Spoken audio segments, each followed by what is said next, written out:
अमेठी और रायबरेली में चुनाव को लेकर रॉबर्ट वाड्रा ने कहा कि गांधी परिवार वहां के मुद्दों को हल करेगा। गांधी परिवार का हमेशा से अमेठी और रायबरेली से रिश्ता रहा है। अमेठी में जनता ने जो गलती 2019 में की थी वो गलती दोबारा नहीं करेंगे। पहले तो मैं खुश हूं कि आपने बोला कि आपका नाम चल रहा था और आ रहा था, और ये मेरे तरफ से नहीं था, ये लोगों की तरफ से था। और ज़रूर उनको लगा ये कि अगर गांधी परिवार का कोई भी सदस्य वहाँ आएगा तो वो जो गलती उन्होंने की कि स्मृति ईरानी जी को जिताया वो दोबारा ना हो।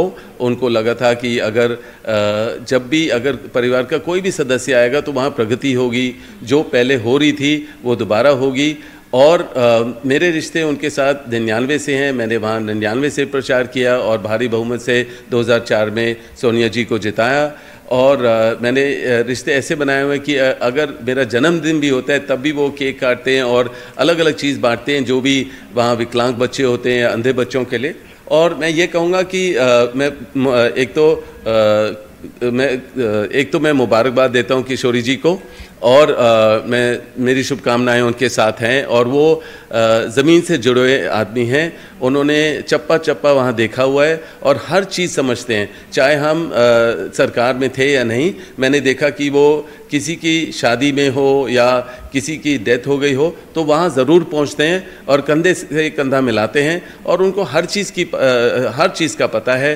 प्रियंका राहुल वहाँ हैं, वो वहाँ प्रचार कर रहे हैं, वो लोगों से दोबारा अपना संबंध बना रहे हैं, क्योंकि जो भी लोगों की गलती हुई वो जो स्मृति ईरानी जी को वहाँ से लड़ाया। उनको ये भी लगा कि जब स्मृति ईरानी जी संसद में मेरा नाम उछाल रही थी और मैंने उनको चेतावनी दी या चैलेंज दिया कि आपके पास कोई भी जो आरोप मेरे ऊपर लगा रहे हो, अगर उसमें कुछ भी आपको प्रूव हो सकता है तो फिर आप वो सामने लाइए और कानूनी तरीके अपनाइए। पर जब कुछ था ही नहीं, अडानी जी या जिससे भी मैं मिला हूँ कि कुछ मिला ही नहीं, तो फिर मतलब कि उन्होंने उस मामले को टाल दिया।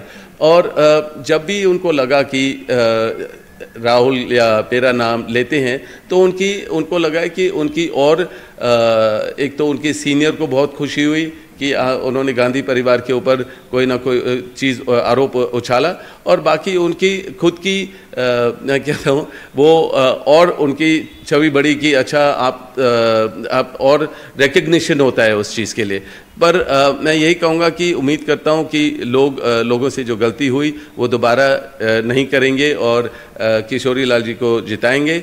और अमेठी और रायबरेली बिल्कुल साथ में है, जहाँ से राहुल भी लड़ रहे हैं और प्रियंका दोनों जगहों के लिए अपना प्रचार कर रही हैं।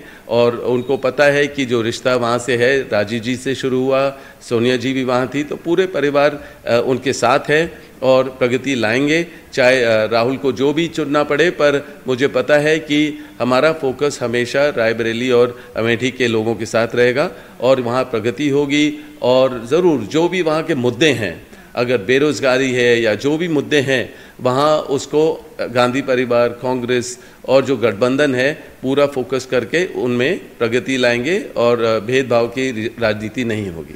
देखिए, जो उनका प्रचार, बीजेपी का प्रचार करने का तरीका होता है, वो जब भी किसी स्टेट इलेक्शन में जाते हैं तो वो या तो पहले ईडी का इस्तेमाल करेंगे और कोई और पर जो उम्मीदवार है उनके ऊपर कोई पुराने केस दोबारा इस्तेमाल परेशानी करेंगे उसके साथ।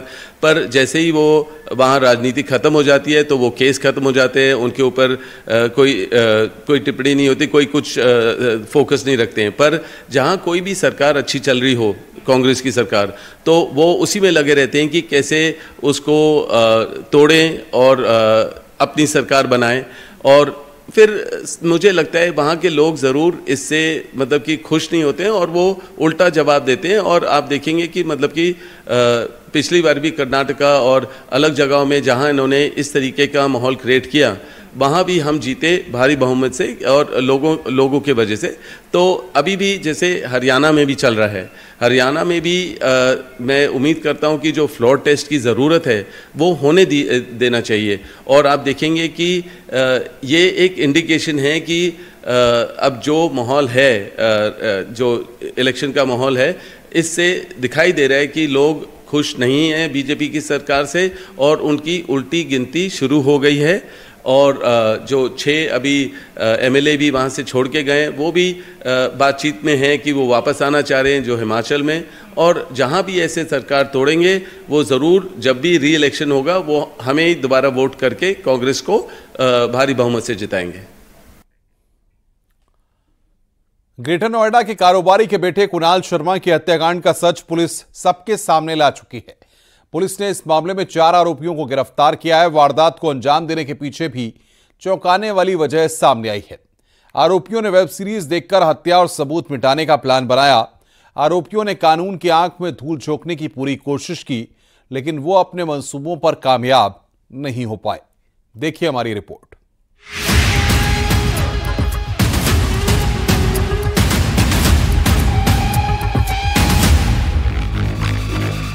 दोस्ती, धोखा और मर्डर, हत्या का वेब सीरीज कनेक्शन।